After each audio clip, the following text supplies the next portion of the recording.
Hello, this is Frances, welcoming you to the Enfield Talking newspaper, Dateline the 9th of May, 2013. The readers this week are Audrey, Maureen, Malcolm and myself, with Dave on the controls. The items that we will be reading come from our local newspapers, the Enfield Gazette, the Advertiser and the Enfield Independent, and are their copyright. Our title music is Country Rock Polka, composed by Pat Prilly, Fernand Bouillon, Harry Brewer, and performed by Jean-Jacques Perry, and is used with his kind permission. Local stories include 4-hour waits for A&E patients, legal row a waste, ex-MP Joan Ryan in a bid to make the Labour shortlist, and £3.5 million youth centre opens. First of all, the special news items this week. It's to do with the next drop-in for Enfield Vision, which is on Thursday the 16th of May. And there will be a demonstrator coming to show you technical equipment, computers and reading machines made for visually impaired. The meeting is from 10:30 to 12:30 at Park Avenue Disability Centre. And if you're experiencing any problems receiving your Enfield Talking newspaper, please phone Diane de Jersey on 0208 805 6578. She is your listener's representative and will be pleased to help you. And now Malcolm will read the first item of local news. Thousands of people using accident and emergency services at Enfield hospitals over the past 6 months have had to wait more than 4 hours before receiving treatment, new figures reveal. The news has raised fears that hospital services elsewhere will not cope when the A&E department at Chase Farm in the Ridgeway, Enfield, closes in November. The government has a target that 95% of patients should be seen within 4 hours. However, figures released by NHS England show that between October the 21st, 2012 and April the 14th, 2013, some 5,234 patients at Chase Farm and Barnet Hospital's NHS Trust waited for more than 4 hours, making it the 5th worst performing of the 22 hospital trusts in London. At North Middlesex Hospital in Stirling Way, Edmonton, 3,523 A&E patients waited more than 4 hours, the 8th worst in London. Over the same 25-week period, Barnet and Chase Farm NHS Trust missed the 95% target in 16 weeks, whereas North Middlesex failed to reach the weekly target on 12 occasions. Edmonton MP Andy Love said it was an unacceptable delay and told the Advertiser that more staff were needed to improve both trusts' performance. He added, "This government came into power promising to protect frontline NHS jobs, but the evidence against that claim is stacking up, not just in Edmonton, but across the country." A spokeswoman for North Middlesex Hospital said, "Our A&E department team works hard to see all patients appropriately and as quickly as possible, but occasionally the demand is at a level where our patients experience longer than usual waits. Patients are triaged by a nurse on their arrival and, where necessary, receive appropriate medical and nursing reviews during their time in the department. After the A&E closure at Chase Farm, patients with minor injuries can continue to be treated at a new urgent care centre at the site, but it will be open for just 12 hours a day. Alev Kozimoglu, chairman of Enfield Council's Health and Wellbeing Scrutiny Panel, said, "Everyone is telling the government that services are slipping. With fewer ambulances having to travel longer distances, things will only get worse if services are removed from Chase Farm." Barnet and Chase Farm Hospital's NHS Trust was unable to provide a comment. Squatters forced out of offices in Arnos Grove claim the cost of their eviction is a defeat for the taxpayer and Enfield Borough Council. Up to 15 members of the Occupy movement living in Arnos Family Resource Centre in Bowes Road have been ordered to leave by Wednesday, May the 29th, following a hearing at Barnet County Court last Wednesday. The political activists, who have also been told to pay the council £5,000 in costs, had been living in the disused building for more than 3 months, but the authority is in the process of selling it to private buyers. Squatter Pedro Lima blamed the council for wasting taxpayers' money by taking the matter to court, rather than negotiating with the group to come up with a sensible leaving date. The authority previously failed to evict the squatters in March after its barrister arrived late to the court hearing. Mr. Lima, who started squatting a year ago after moving to the UK from Portugal, said, "They can't say it's a victory for them, and to be honest, it's a defeat for the taxpayer. All this could have been dealt with if the council allowed itself to be a bit more negotiable and give us some time to be here."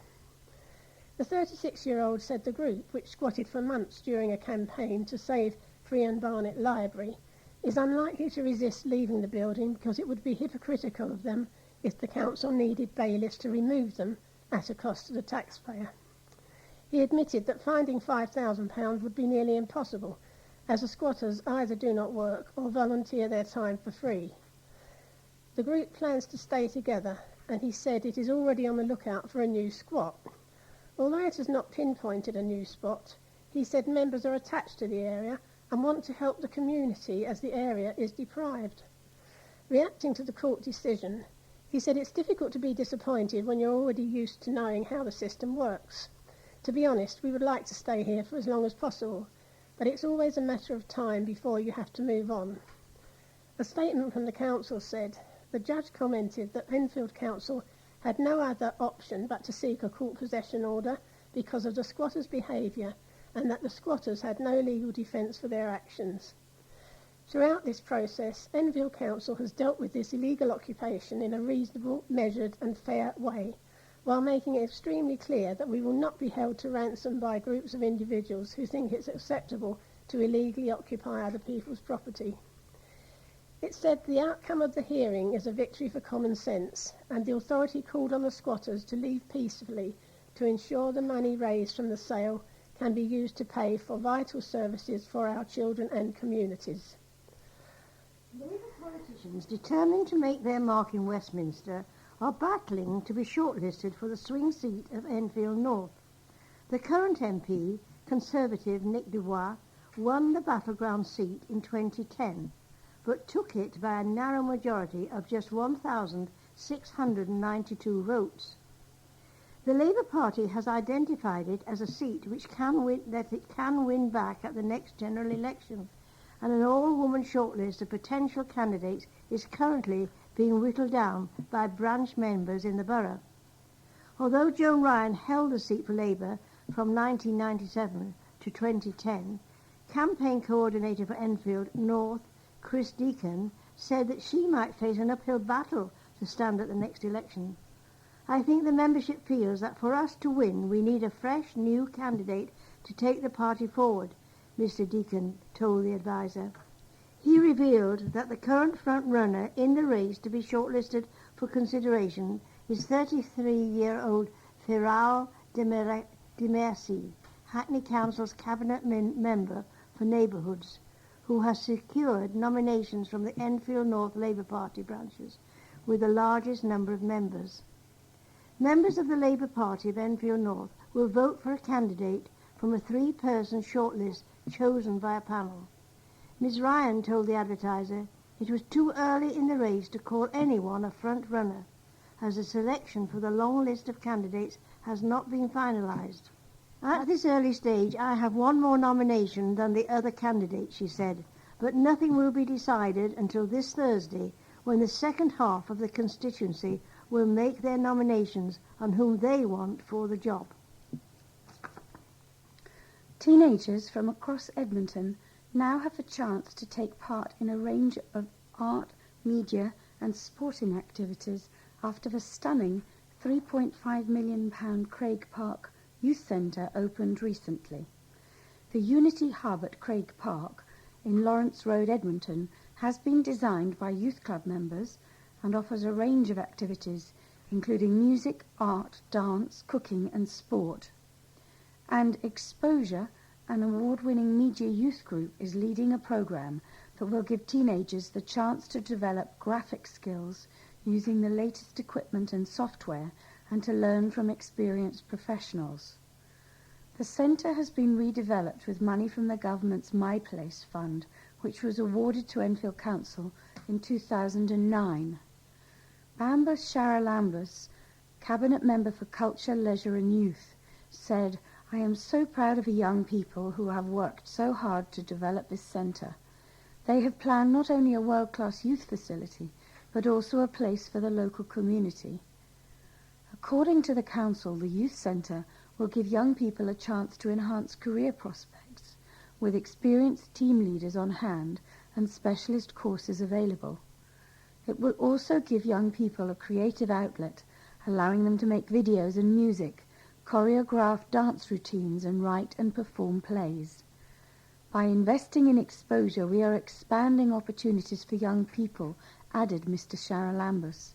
An appealing programme will attract young people to learn more. It's a real mix of learning and fun in a great environment. Unity Hub at Craig Park is a centre that will establish friendship and ambition among young people and bring renewed hope and vigour to the area. A shop worker who had written herself off after not going to university has won a reality television show aimed at pushing young people to get on the career ladder. Cara Thompson from Enfield Lock fought against two other candidates to win ex-Dragon's Den judge Hilary Davies' Channel 4 show The Intern, which finished last Wednesday. The 24-year-old former Chase Community School student was rewarded with a 6-month contract with Mills & Boon after proving her ability to handle tough challenges simulating the publishing industry. Cara, who has worked in retail since leaving college, was always interested in publishing, but thought it would be difficult without qualifications. She said, "It's hard because I was fortunate to get the opportunity. But as Hilary said, she doesn't have a degree, she doesn't even use a CV, and she's a massive success. It shows attitude, determination, and a willingness to learn are sometimes more important and just as valuable as paper qualifications. I messed up, but when I did, I said I would never make that mistake again." Cara said it was serendipitous that while working as a retail assistant manager in a jewellery shop, a man delivered a leaflet advertising the show, and she decided to apply. But it was only after passing an application form, phone interview and 2 screen tests that she was given a chance to compete. She said the show, which was recorded in 1 week in January, was horrendously stressful but brilliant, and she started her coveted job as a junior marketing manager last month. She had to use her common sense on the show when faced with tricky scenarios, including being given just 1 hour to read a book before its writer was expected for a book reading, and remaining calm under pressure when a Shetland pony arrived on set for a book cover photo shoot rather than a horse. Her experience at Mills & Boon, she believes, will be valuable on her CV in the future to pursue her chosen career path. A primary school will be demolished and rebuilt under a multi-million-pound plan to provide new school places. Garfield Primary School in New Southgate was originally earmarked for expansion, but Enfield Borough Council's Cabinet decided the school should be rebuilt to create a better learning and teaching environment. The new school in Springfield Road will have 3 reception classes rather than the current 2, and provide spaces for an extra 210 pupils over 7 years. The Council's Cabinet Member for Children and Young People, Councillor Aoife Orhan, said, "With the regeneration of Ladderswood Estate nearby, it seems appropriate there will be a new school to serve this community. This is an exciting opportunity to redevelop one of our schools and significantly improve the facilities there.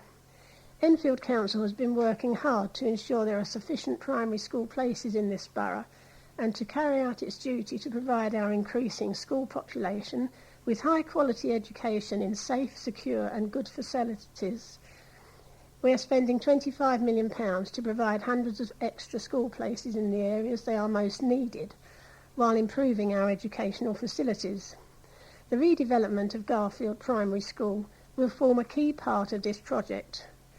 Councillor Orhan is asking parents and the community to tell the Council what they think of the proposals to ensure the authority can get this project right." A professional burglar who was locked up for a string of overnight raids on schools has lost an appeal against his 8.5-year sentence. police searched Mauritius's Maftarage home, they also found 95 grams of cannabis and a loaded sawn-off shotgun in an outside school cupboard. He was jailed at St Albans Crown Court in April last year after admitting conspiracy to burgle and possessing cannabis and the prohibited firearm. The court heard the 20-year-old of Myrtle Road, Palmer's Green, was part of a gang that raided schools in Hertfordshire and London. Alarms were disabled as members of the group stole high-value computer equipment worth more than £35,000 in October and November 2011. Ladbroke JMI School in Potters Bar, Alban Wood Primary School in Watford and Chancellor School in Brookmans Park were among those targeted. Maftarage was caught out when police found a sample of his DNA on some tape used in one of the raids and tracked him down to his house. There they found drugs and in a locked outside storage cupboard a shotgun. It contained 2 cartridges, one of which had been discharged. Maftarage said he was storing the gun for somebody else, but pictures of him posing with it, an unhealthy pride, the Court of Appeal heard last Tuesday. Lawyers for the 20-year-old argued before Lord Justice Levison, Mr Justice Foskett and Sir Geoffrey Grigson that the sentence was too long. Rejecting the appeal, Mr Justice Foskett said, "We don't think it can be said that the overall sentence of 8.5 years was manifestly excessive. They were targeted, professional burglaries seeking high-value equipment. The photograph with the gun suggests an unhealthy pride in holding the gun." I'm always surprised about the DNA. You know what we used to do before DNA. Amazing. Okay, a teenager accused of murdering 15-year-old Negus McLean told a court he joined an Enfield gang for protection. Brandon Hamilton, 18, of Broad Oak Avenue, Enfield Lock, is standing trial at the Old Bailey, charged with the murder of 15-year-old Negus, who bled to death after being stabbed in Westminster Road, Edmonton, on April the 10th, 2011. The prosecution says Hamilton was one of 7 hooded youths who chased Negus through Edmonton on the afternoon of his death, and it claims that a member of the Dem Africans gang was attacked by members of the Get Money gang in revenge for an earlier attack. Hamilton admits he joined the Enfield Lock-based GMG, Get Money gang, but under cross-examination from prosecution counsel Simon Dennison, he said that he only did so for protection. "I was having problems with Edmonton people," Hamilton told the court. "I had a fight with a group of boys from Edmonton, from the DA, when I was in school. They took my jacket. I had to avoid certain people in Edmonton." But the 18-year-old said that as far as he was concerned, the GMG was just a group of friends from Enfield. "They were just normal teenagers," he said. "Everyone had a negative view of the GMG, but they were just normal kids." Asked by Mr Dennison what the GMG did, Hamilton replied they had fights with people from Edmonton. Mr Dennison asked, "Was that their whole purpose?" "No," replied Hamilton, before telling the court that the gang made money from selling cannabis. After detailing a litany of tit-for-tat stabbings between Dem Africans and the Get Money gang, Mr Dennison asked Hamilton, "This is the culture and environment that you chose to join?" "Yes," replied Hamilton. "I wanted to be cool with people in my area. I just wanted to be friends with both sides." However, in transcripts of a BlackBerry phone messenger conversation between Hamilton and an unidentified member of the GMG in February 2011, he is asked to ride out with some GMG members. The teenager told the court that ride out could mean anything, but Mr Dennison argued Hamilton himself took the phrase to mean they would be out looking for rival gang members to stab. "You answer that you could do a couple of little ride-outs with this person," said the prosecution counsel, "but then you add, imagine we catch a couple of mans that I am cool with. What happens to gang members you catch?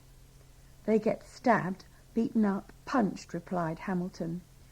The 18-year-old denies murdering Negus McLean. He stands accused of the murder alongside Bilal Lariba, 18, of Mayall Close, Enfield Lock, Tertian dos Santos Edwards, 19, of St Albans in Hertfordshire, and a 16-year-old teenager who cannot be named for legal reasons. They also deny murder, and the trial continues. Jackie Collins from Enfield is urging people to host a blooming great tea party during June and July to help support Marie Curie cancer care. Jackie is backing the campaign after staff from the Marie Curie Hospice in Hampstead looked after her father for a fortnight before he died from lung disease. She said, "My dad was only in the hospice for a fortnight before he passed away, but me and my family can't speak highly enough of the wonderful care and attention he was given." Jade Sullivan from Champness in Enfield Town had a picture taken with Jackie to promote a tea party that will be held at the spa on June the 14th. For more information, call 08700 340 040. That's 08700 340 040. A violent nurse who had an affair with a former patient and held her captive in his flat has been struck off. Trevor Madziwa, who met his victim while he worked at celebrity rehab centre, the Priory Clinic in Southgate, stuck his thumbs into her eyes and grabbed her around her neck to stop her leaving his flat following an argument. Madziwa, 34, admitted having a sexual relationship with the 18-year-old woman, referred to as service user A, and preventing her from leaving his flat, but denied threatening her verbally and physically. However, the Nursing and Midwifery Council, NMC, found Madziwa guilty of misconduct and booted him out of the profession. Madziwa met the woman for sex in hotel rooms after contacting her via Facebook following her discharge from the Priory. The Conduct and Competence hearing heard the couple first met in June 2008 at the Priory and became lovers in August 2010 after Madziwa had left his job at the clinic. But the relationship began to deteriorate, and on November the 19th, 2011, the couple argued after he received a text from a former girlfriend.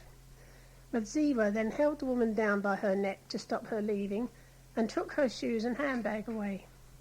She then feared he was going to throw her over the balcony at the property, the panel heard. Police later quizzed Madziwa on suspicion of common assault and imprisonment, but he was never charged after the woman later withdrew her statement. Panel chairman Maurice Cohen said Madziwa had acted inappropriately with an extremely young and vulnerable person and had abused his position of trust and power.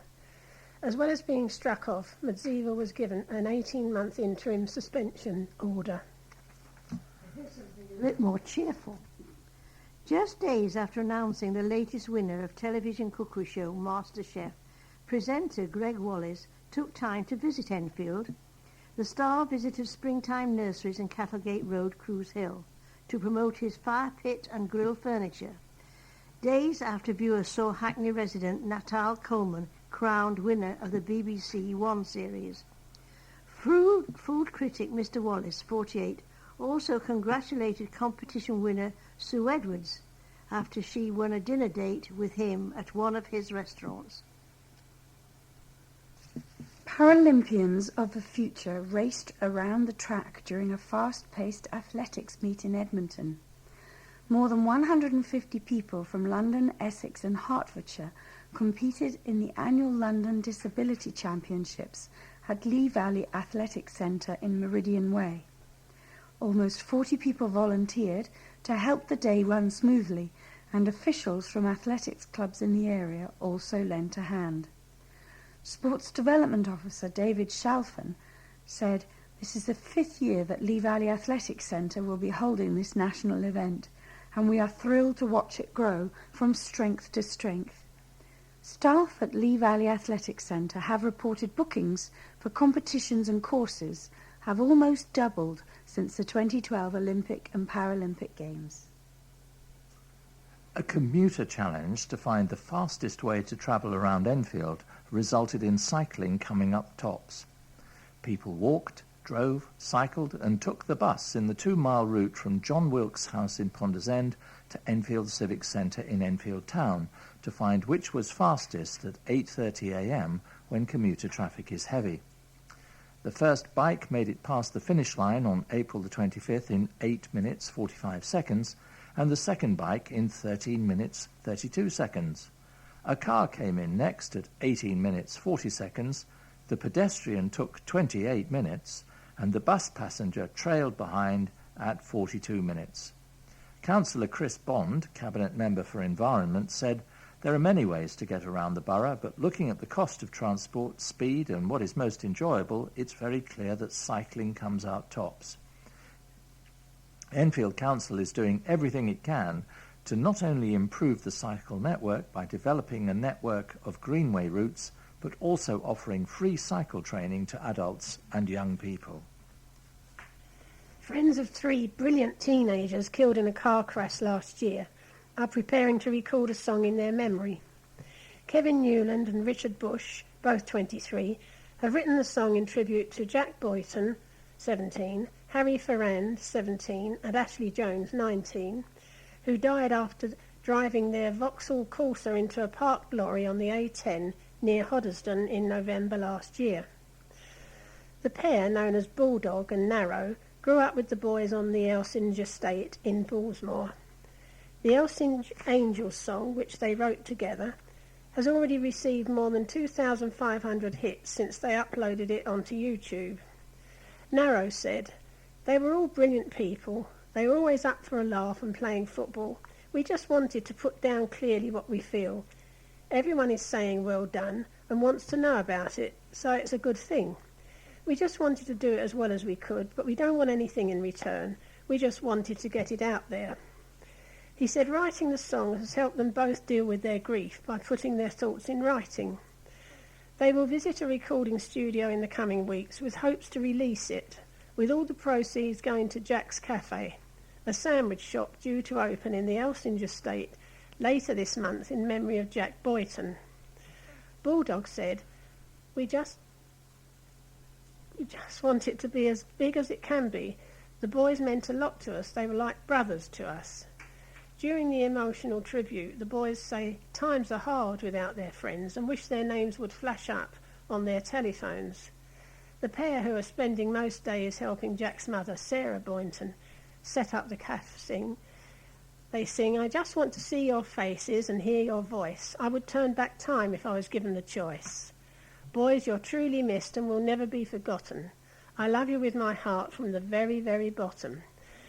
They say the Elsinge boys looked out for each other and were always tight, and their deaths still do not feel true. We have now reached the end of side 1 of this tape. Please stop your machine now, take out the cassette, turn it over and start side 2.